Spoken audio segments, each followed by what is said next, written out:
Hi ನಮಸ್ತೆ ಎಲ್ಲರಿಗೂ. Mahesh from Shivamogga. ಐತಿಹಾಸಿಕ ದೇಗುಲ ದರ್ಶನ ಯೂಟ್ಯೂಬ್ ಚಾನಲ್ಗೆ ತಮಗೆಲ್ಲ ಸ್ವಾಗತ.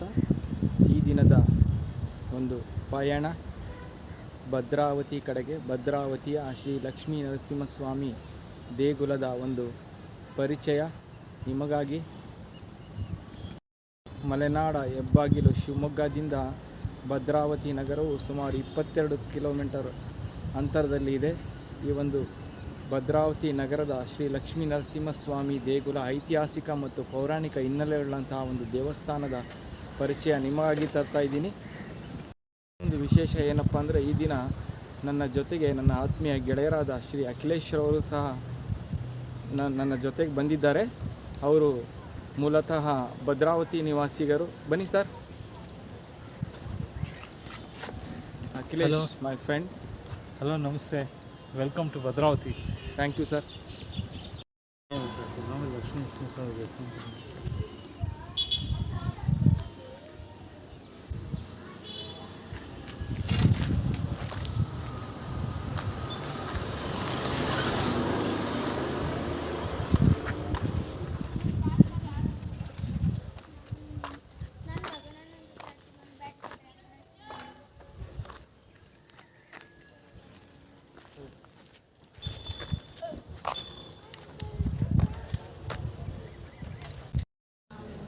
ನಮಸ್ತೆ ಎಲ್ಲರಿಗೂ. ದೇಗುಲ ದರ್ಶನ ಯೂಟ್ಯೂಬ್ ಚಾನಲ್ಗೆ ಸ್ವಾಗತ. ನಾವೀಗ ಇರುವುದು ಶ್ರೀ ನರಸಿಂಹಸ್ವಾಮಿ ದೇವಸ್ಥಾನ ಭದ್ರಾವತಿ. ನಮ್ಮ ಬ್ಯಾಕ್ ವ್ಯೂನಲ್ಲಿ ಕಾಣಿಸ್ತಿರುವುದು ಶ್ರೀ ನರಸಿಂಹಸ್ವಾಮಿ ದೇವಸ್ಥಾನ. ಇದು 13ನೇ ಶತಮಾನದಲ್ಲಿ ಹೊಯ್ಸಳ ರಾಜ ಶ್ರೀ ವೀರಸೋಮೇಶ್ವರ ನಿರ್ಮಿಸಿರುವಂತಹ ಒಂದು ದೇವಸ್ಥಾನದ ಒಂದು ಬ್ಯಾಕ್ ವ್ಯೂನ ನೀವು ನೋಡ್ತಾ ಇದ್ದೀರಾ.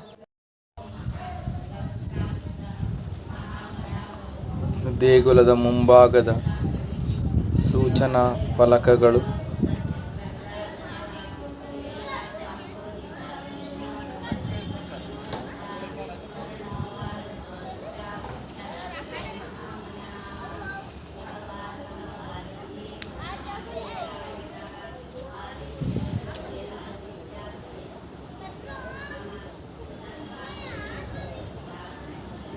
ದೇಗುಲದ ಮುಂಭಾಗದ ಒಂದು ಭಾಗದ ಅದ್ಭುತವಾದಂತಹ ಒಂದು ದೃಶ್ಯಾವಳಿ. ಮುಂಭಾಗದಲ್ಲಿರುವಂತಹ ಗರುಡಗಂಬ,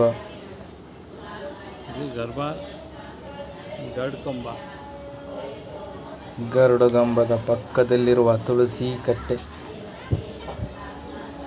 ಇದು 1200 ವರ್ಷ ಹಳೆಯ ಹಳ್ಳಿ ಮರ. ಗರುಡಗಂಬ ಅಥವಾ ಧ್ವಜಸ್ತಂಭ. ದೇಗುಲದ ಮುಂಭಾಗದ ಇನ್ನೊಂದು ದೃಶ್ಯಾವಳಿ. ದೇಗುಲದ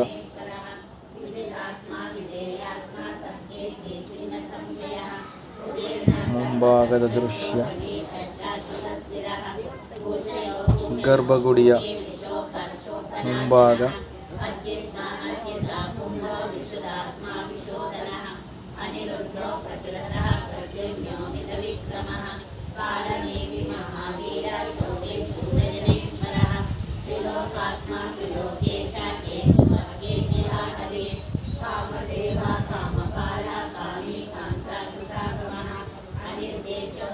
ಗರ್ಭಗುಡಿಯ ಮುಂಭಾಗದಲ್ಲಿ ಇರುವಂತಹ ಜನಸ್ತೋಮ.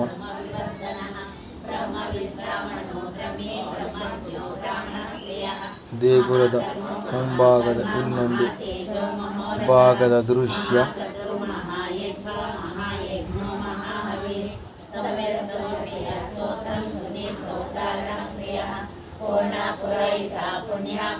ಗರ್ಭಗುಡಿಯ ಮುಂಭಾಗದಲ್ಲಿರುವಂತಹ ಕಲ್ಲಿನ ಕೆತ್ತನೆಗಳ ಕಂಬಗಳು.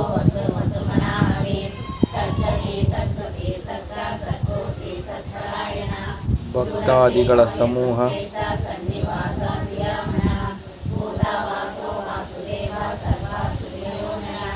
ಭಕ್ತಾದಿಗಳ ಸಮೂಹದಿಂದ ಕೂಡಿರುವಂತಹ ಒಂದು ಮುಂಭಾಗದ ದೇಗುಲದ ದೃಶ್ಯ, ಕಂಬಗಳ ಕೆತ್ತನೆ,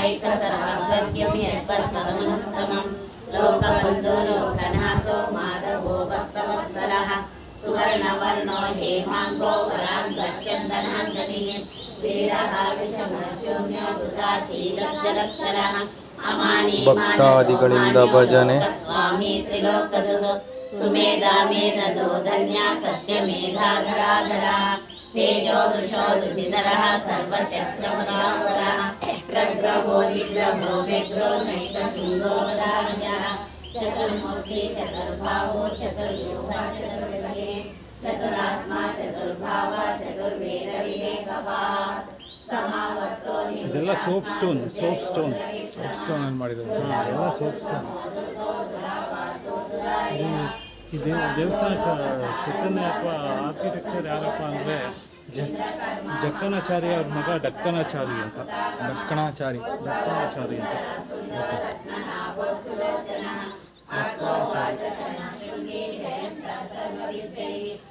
ನೋಡಿ, ಕೆಳಭಾಗ ಎಲ್ಲ ವಿಗ್ರಹಗಳು, ಮೇಲ್ಭಾಗ ಎಲ್ಲ ಗೋಪುರಗಳು. ಅಂದರೆ ಒಂದೇ ಸ್ಟೈಲಲ್ಲಿ ಇಲ್ಲ, ಡಿಫ್ರೆಂಟ್ ಸ್ಟೈಲಲ್ಲಿದೆ ಗೋಪುರಗಳು. ಕೆಳಭಾಗ ಎಲ್ಲ ವಿಗ್ರಹಗಳ ಬಗ್ಗೆ ಹೇಳಿ ಸರ್, ಯಾವ್ಯಾವ ವಿಗ್ರಹಗಳು ಇವರು ಅಂತ. ಇದು ಈಗ ಕಂಡುಹಿಡಿಯಲಿಕ್ಕೆ ಕಷ್ಟ. ಕೆಳಭಾಗದಲ್ಲಿ ವಿಗ್ರಹಗಳು ಮತ್ತು ಮೇಲ್ಭಾಗದಲ್ಲಿ ಗೋಪುರಗಳನ್ನು. ವಿಮಾನ ಅನಿಸುತ್ತೆ. ಇದು ಮುಖ್ಯವಾಗಿ ವೈಷ್ಣವ ದೇವಸ್ಥಾನ ಆದ್ರೂ ಇಲ್ಲಿ ಶೈವಿಸಮ್ ಅಥವಾ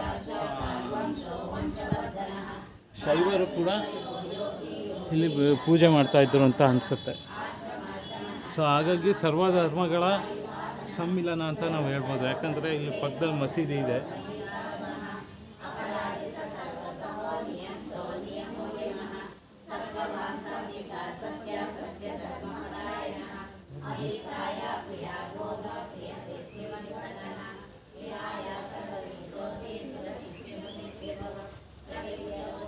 ನೋಡಿ, ಇದೆಲ್ಲ ಮಾರ್ಕ್ ಮಾಡ್ಕೊಂಡಿದ್ದಾರೆ ಅವರು, ಇನ್ನೂ ಕೆತ್ತನೆ ಆಗಿಲ್ಲ.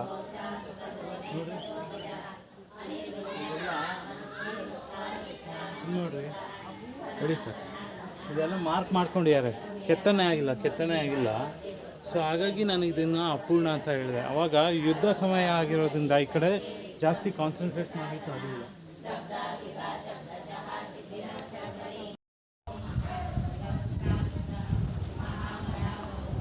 ದೇಗುಲದ ಮುಂಭಾಗದ ಸೂಚನಾ ಫಲಕಗಳು,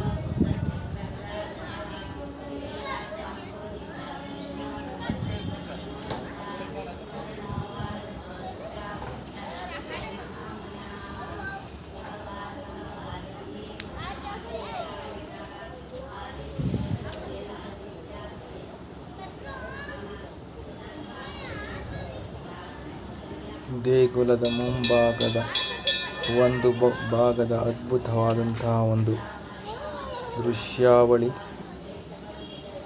ಮುಂಭಾಗದಲ್ಲಿರುವಂತಹ ಗರುಡಗಂಬ,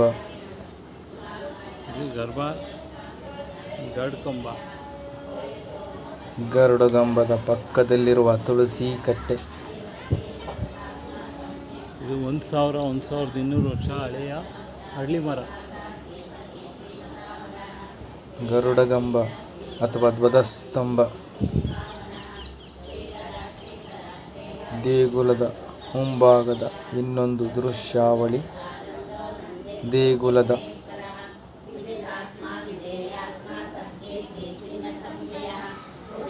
ಮುಂಭಾಗದ ದೃಶ್ಯ. ಗರ್ಭಗುಡಿಯ ಮುಂಭಾಗ.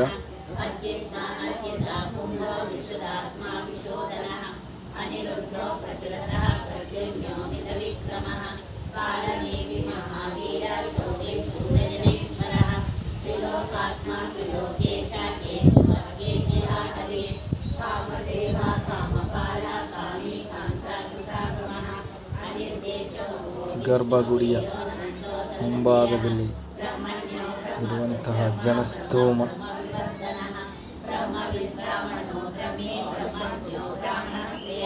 ದೇಗುಲದ ಮುಂಭಾಗದ ಇನ್ನೊಂದು ಭಾಗದ ದೃಶ್ಯ.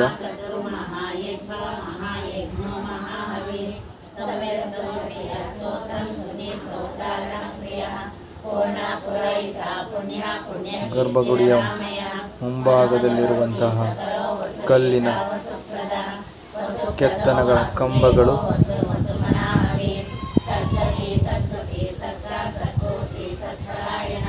ಭಕ್ತಾದಿಗಳ ಸಮೂಹ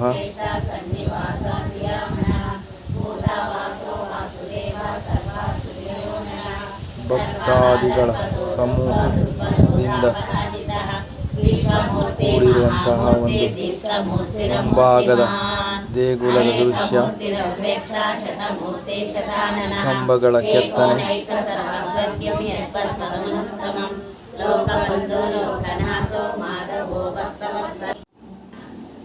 ಶ್ರೀ ಲಕ್ಷ್ಮೀ ನರಸಿಂಹಸ್ವಾಮಿ ದೇಗುಲದ ಹೊರಭಾಗದ ಒಂದು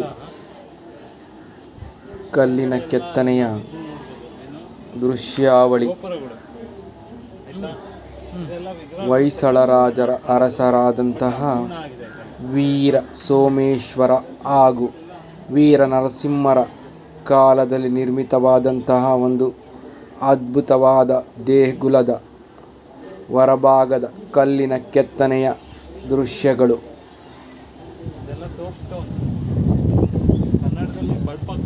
ಒಂದು ಸಾಲಿನಲ್ಲಿ ಕಲ್ಲಿನ ಗೋಪುರಗಳ ಕೆತ್ತನೆಯ ದೃಶ್ಯ.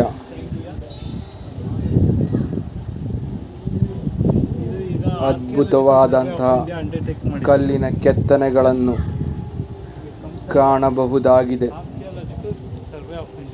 ಇನ್ನೊಂದು ಸಾಲಿನಲ್ಲಿ ಅಪೂರ್ಣವಾದಂತಹ ಕಲ್ಲಿನ ಕೆತ್ತನೆಗಳು.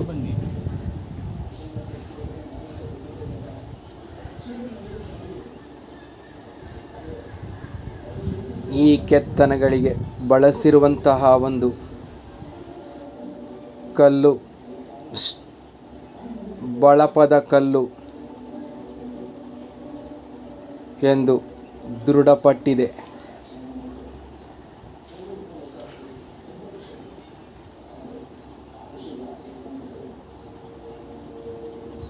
ಇನ್ನೊಂದು ಸಾಲಿನಲ್ಲಿ ವಿವಿಧ ದೇವತೆಗಳ ಕಲ್ಲಿನ ವಿಗ್ರಹಗಳನ್ನು ಕಾಣಬಹುದಾಗಿದೆ. ಅದ್ಭುತವಾದಂತಹ ಕಲ್ಲಿನ ವಿಗ್ರಹಗಳನ್ನು ಕಾಣಬಹುದಾಗಿದೆ.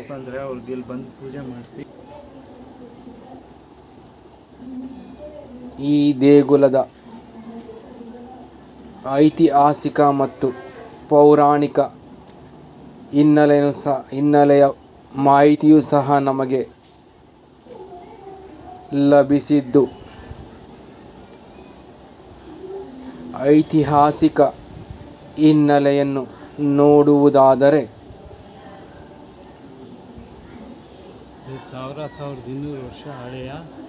ವಂಕಿ ಮಹರ್ಷಿಗಳು ಭದ್ರಾ ನದಿಯ ದಂಡೆಯ ಮೇಲಿರುವ ಆಶ್ರಮದಲ್ಲಿ ಇದ್ದಂತಹ ವಂಕಿ ಮಹರ್ಷಿಗಳು ಶ್ರೀ ನರಸಿಂಹಸ್ವಾಮಿಯ ಕುರಿತು ಘೋರ ತಪಸ್ಸನ್ನು ಮಾಡಿ ಶ್ರೀ ನರಸಿಂಹಸ್ವಾಮಿಯನ್ನು ಸಾಕ್ಷಾತ್ಕಾರ ಪಡೆದು ಈ ಒಂದು ದೇಗುಲದ ನರಸಿಂಹಸ್ವಾಮಿಯನ್ನು ಪ್ರತಿಷ್ಠಾಪಿಸಿದರೆಂದು ಐತಿಹಾಸಿಕ ಹಿನ್ನೆಲೆಯ ಒಂದು ಮಾಹಿತಿಯು ನಮಗೆ ತಿಳಿದು ಬರುತ್ತದೆ. ಹಾಗೆ ಪೌರಾಣಿಕ ಹಿನ್ನೆಲೆಯನ್ನು ನೋಡುವುದಾದರೆ